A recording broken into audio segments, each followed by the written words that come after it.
साताऱ्यातील ठोसेघर धबधबा पूर्णपणाने प्रवाहित झाल्यानं पर्यटकांची गर्दी वाढली. हुल्लडबाज आणि रील्स करणाऱ्या पर्यटकांवर सातारा पोलिसांची करडी नजर. पावसाळा सुरू झाल्यानंतर सर्वच पर्यटकांना आकर्षित करणारा ठोसेघर धबधबा आता पूर्ण क्षमतेने प्रवाहित झालाय. या धबधब्याचं नयनरम्य दृश्य पाहण्यासाठी पर्यटक मोठी गर्दी करताना दिसत आहेत. मात्र या परिसरात हुल्लडबाजी करणाऱ्या पर्यटकांवर आणि रील्स करून आपला जीव धोक्यात घालणाऱ्या पर्यटकांवर पोलीस करडी नजर ठेवून असून त्यांच्यावर आता कठोर कारवाई देखील केली जाणार असल्याची माहिती सातारा पोलिसांकडून देण्यात आली आहे. त्यामुळे पावसाळी पर्यटन करायला जात असलेल्या पर्यटकांनी शासनाच्या आणि पोलीस प्रशासनाच्या नियमाचं काटेकोरपणे पालन करावं, अन्यथा त्यांना कठोर कारवाईला सामोरं देखील जावं लागणार आहे. साताऱ्यातील पश्चिम भागामध्ये असलेला ठोसेघर धबधबा हा सर्वच पर्यटकांना आकर्षित करत असतो. तब्बल 200 मीटर उंचीवरून खोल दरीत कोसळणारा पांढरा शुभ्र धबधबा पाहण्यासाठी राज्यातून पर्यटक ठोसेघरला येत असतात. सध्या हेच पर्यटक ठोसेघरचा धबधबा पाहण्यासाठी गर्दी करू लागलेत. मात्र राज्यातील इतर धबधब्यावर होत असलेल्या दुर्घटना पाहता सातारा पोलिसांनी ठोसेघर धबधब्याच्या परिसरात हुल्लडबाजी करणाऱ्या पर्यटकांवर आणि रीलच्या माध्यमातून आपला जीव धोक्यात घालणाऱ्या पर्यटकांवर करडी नजर ठेवण्यास सुरुवात केली आहे. आपला जीव धोक्यात घालून हुल्लडबाजी करणाऱ्या पर्यटकांना चाप बसावा यासाठी सातारा पोलिसांनी देखील कठोर पावलं उचलून या हुल्लडबाज पर्यटकांना कठोर शासन घडवण्याची भूमिका घेतली आहे. त्यासाठीच या परिसरात कठोर निर्बंध देखील लावण्यात आलेत.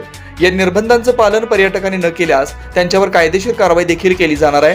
त्यामुळे ठोसेघर धबधबा पाहण्यासाठी येणाऱ्या पर्यटकांना आता या नियमाचं काटेकोरपणे पालन करावं लागणार आहे, अशी माहिती पोलीस प्रशासनाकडून देण्यात आली आहे. सध्या पावसाचं वातावरण आहे.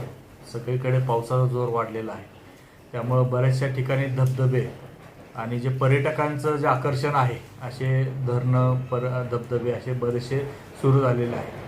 पण बऱ्याच ठिकाणी काय होतंय, लोक अतिउत्साहात जातात. नवीन नवीन रील्स बनवणे, सेल्फी काढणे, याच्यामुळे अनावधानाने लोक आतमध्ये पाण्यामध्ये उतरतात आणि अचानक पाण्याचा फ्लो कधी वाढेल ह्या पावसामध्ये सांगू शकत नाही आपण. त्यामुळे दुर्घटना ह्या व्हायला लागलेल्या आहेत. भुशी डॅमची दुर्घटना असेल किंवा सातारा जिल्ह्यातली आपली केळवली धबधब्याची दुर्घटना आहे, याच्यामध्ये एक युवक गेलेला आहे.